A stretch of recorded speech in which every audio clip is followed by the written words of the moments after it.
What's up, Reefers? Welcome back to another episode of ZOAS Tank Boys. In this episode, guys, we're going to be doing reef raiders on our good friend Henry's house. He has no idea that we're here. Let's go check out his reef. It's time to raid your reef tank. Come on, bro. Let's check it out. Let's check it out.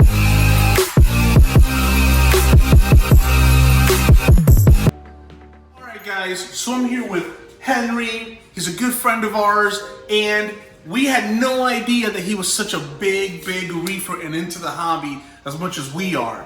Now, guys, before we jump into his incredible reef tank, don't forget the easiest way to support this channel is to like, subscribe, and leave a comment. It lets us know that you really like what you're seeing. Henry, before we even start, man, we appreciate you letting us come in here and check this out, because this thing is awesome. Thank you, bro. Thank you. It's a pleasure having you guys here at my house. You know, we've been, friends for a month now, but yeah, we pretty much made a good bond, a good friendship, so I'm glad to have you guys here. Yeah, dude, it's a pleasure to be here. So, before we start looking at this machine, talk to us a little bit about the reef tank. For starters, what type of tank is it? What type of lighting do you have running? So right now, I'm working with a WATERBOX 90.3. I believe it holds like about 57 gallons up top and another like 20 something gallons of water down below in the sump. Right now I'm running two AI Primes 32 Hydras, if I believe I'm correct. I have two AI Vortec MP10s, and down below I'm running the Ecotech return pump as well to get really good flow going. Nice. So, how old is this system? Because I see you got corals in here, guys, which you guys are going to take a look at. I see you got LPS, you got some SPS, you got a little bit of everything. So, how long is this reef tank? So to be honest, I finally had the courage to finally start my saltwater chronicles just about 3-4 months ago when I recently purchased this brand new home, and I really wanted to design this house with a beautiful entrance, and so that I decided to start my adventure with my saltwater tank. So it's about like 3 or 4 months right now. So guys, this tank is about 3 or 4 months old and it looks great. So I can't wait to let you guys get a peek into this tank. So if you guys have this type of tank, leave a comment below. Let us know maybe how long you've had it, what type of corals you're keeping there. Let's just jump right into this and take a look at it. Let's go.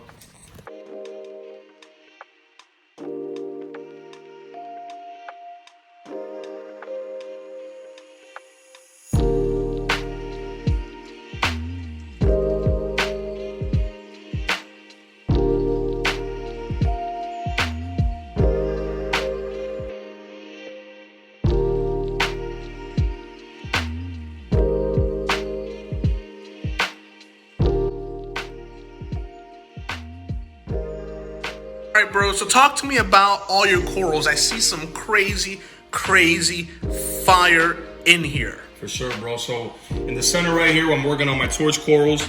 On the bottom, we have a New York Knicks torch.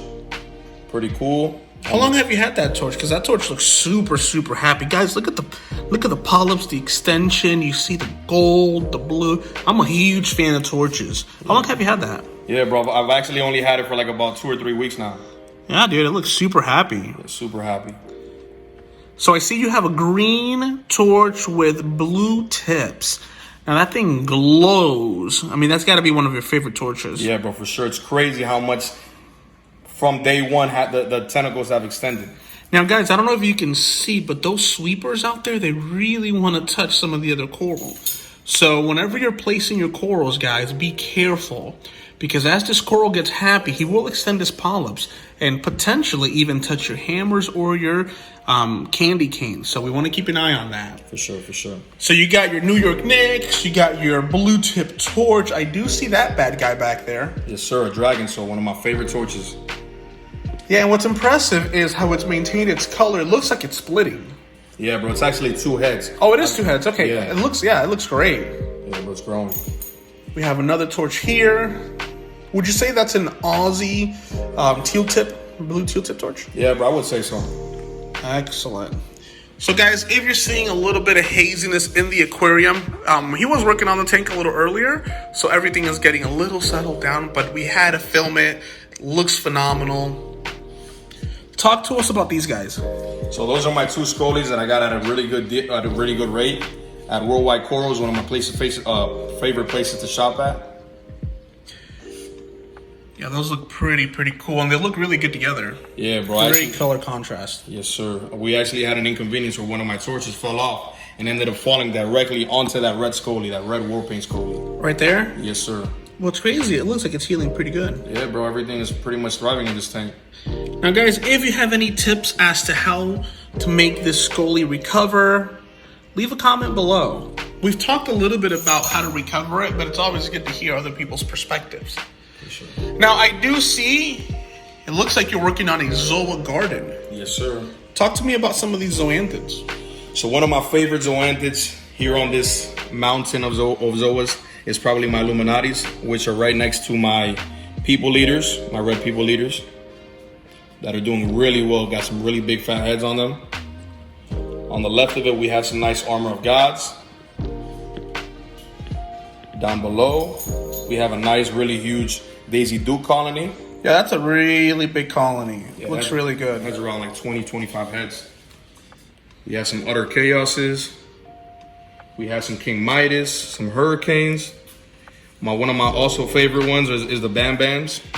Yep, I do see the Bam Bams back there. On the top, we have some Super Saiyans, and we also have Fire and Ice, and some Rainbow Infusions. Now, are you hoping to get more zoanthids, or do you feel like you have what you want? For sure. I definitely want to see if I can get a GMK, but oh, I like those. Price of them are pretty sky high right now. Yeah, those are pretty hefty. So I do see you're into euphyllias, right? Because I mean, you got your torch garden here. I do see some really good looking hammers. Talk to me about some of these hammers. Yes, sir. So we have the splattered blue hammer in the back. I bought it when it was like around the size of a quarter. It's pretty much grown to what it is right now. Done a really great job. We have a golden hammer on the left. I'm a huge fan of that. Guys, on the camera, it looks more green, but in face-to-face, that's a really gold hammer. So that's a really good specimen you have there. Yes, sir. And then we have a basic green hammer right underneath it, trying to grow it out. Nah, dude, everything looks good. All right, so I see these little candy canes who are begging this torch not to poke them. Yes, sir. They look good. These guys actually grow into the size of softballs if you let them. Wow. Yeah, if you look at one of my aquariums, I do have one that has at least, 50, 60 heads, and it's probably the same size as my fist.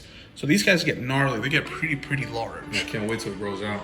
So everything looks good for it being kind of like a newer aquarium. Now, talk to me about some of these SPS. So with my stylo in the back, I bought it about like 2 or 3 weeks ago. It's done really great. Has very long polyp extension. It's not getting battered with too much flow, but it's getting enough light to where it's actually growing at a very good rate.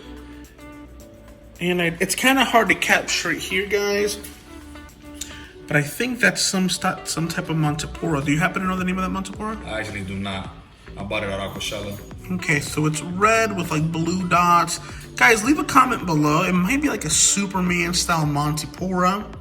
I do see a Favia right there. Super happy. Oh, I do see a bounce mushroom. Yes, sir. What type of bounce mushroom do you have in here? That's actually a sun-kissed bounce mushroom, right above my Recordia, which are both really thriving. I bought the sun-kissed at the size of a dime maybe, and now it's pretty much the size of a $50. Yeah, guys, you gotta be here in person to see the aquarium. Everything looks super good. So why don't we turn the whites on so we can take a better look at the livestock, and we can look at some of your inhabitants. Let's go, let's check it out.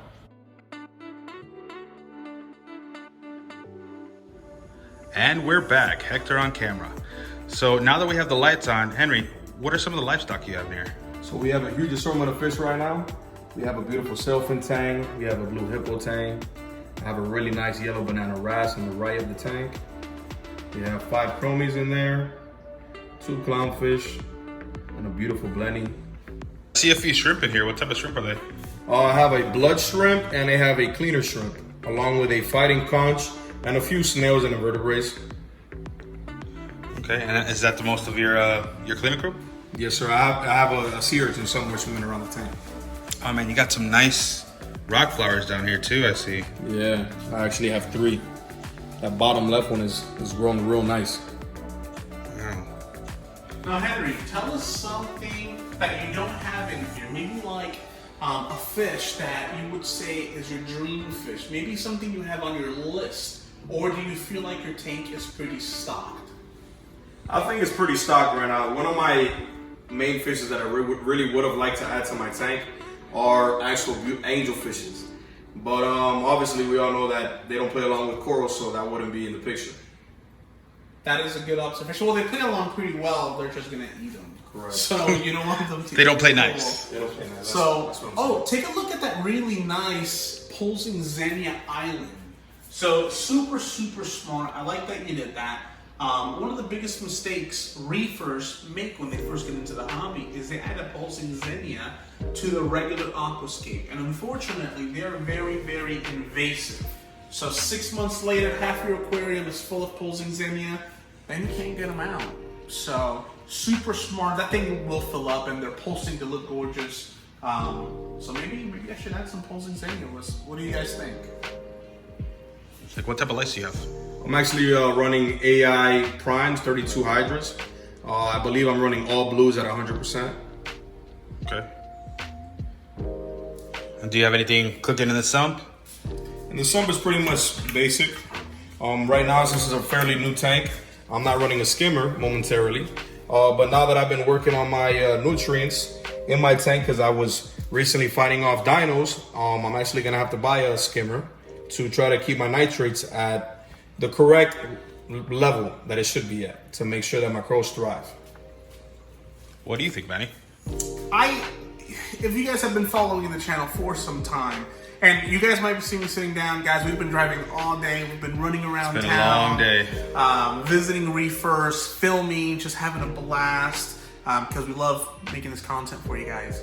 But if you guys have been following the channel for some time, you know that I'm a huge advocate of keep it simple. For a very long time, I would even say years, I ran aquariums without even a protein skimmer. I just lived on water changes. So that's I'm not completely against what he's doing. I think that works. Now, with the amount of fish that you have in there, unless you're going to be doing a lot of water changes, the skimmer might make it a little easier for you. I do see you have some filter floss to keep everything nice and tidy. But yeah, for a beginning tank, a new tank, everything looks pretty stunning. Guys, leave a comment below. Let us know what you think. Do you have a tank that's pretty new? And if you do, are you running it kind of like this?